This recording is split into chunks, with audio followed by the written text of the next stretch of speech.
72 বল থেকে 36 প্রয়োজন।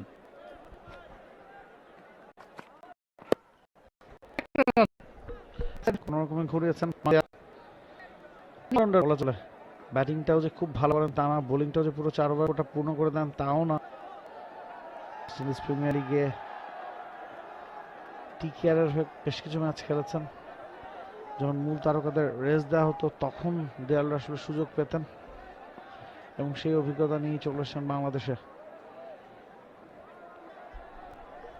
আসছেন খালেদ।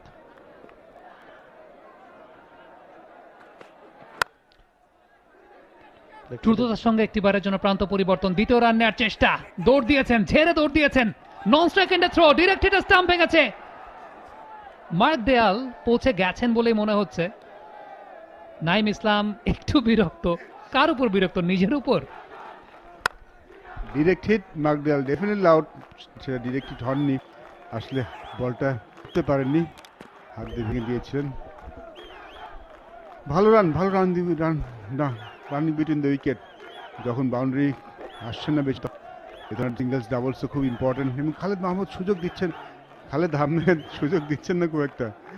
একদম ভালো লাইন এবং লেন্থে বল করছে এবং তার ওয়ান শট সেখানে ক্রিসটা লাইন বিলংস টু আম্পায়ার। তিনি ক্রিসটা লাইনটা ক্রস করেননি, সেখানে রান কম পাবেন। Seely mistake. এই ধরনের ক্রিকেটে এই ধরনের কাজগুলো হরহামেশা আসলে হয় না, তবে কেউ ইচ্ছে করে ওই কাজটা করে না, ইন্টেনশনটা এমন থাকে না। তাড়াহুড়ায় যখন 2 রান বা 3 রানের জন্য আপনি ছুটবেন, হ্যাঁ, আপনার উইকেট বাঁচানোর আর যে আপনার থাকবে, তখন সাধারণত এই ঘটনাগুলো ঘটে।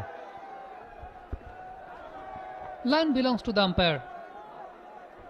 লাইনটা ক্রস করেনি, সেটা অন দ্য লাইন ছিল। একটা রান শর্ট হওয়ার কথা।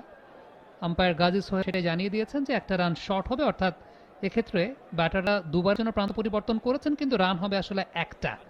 মার্ক দেয়াল রেসপন্সিবিলিটিটা এক্ষেত্রে তাকেই নিতে হবে।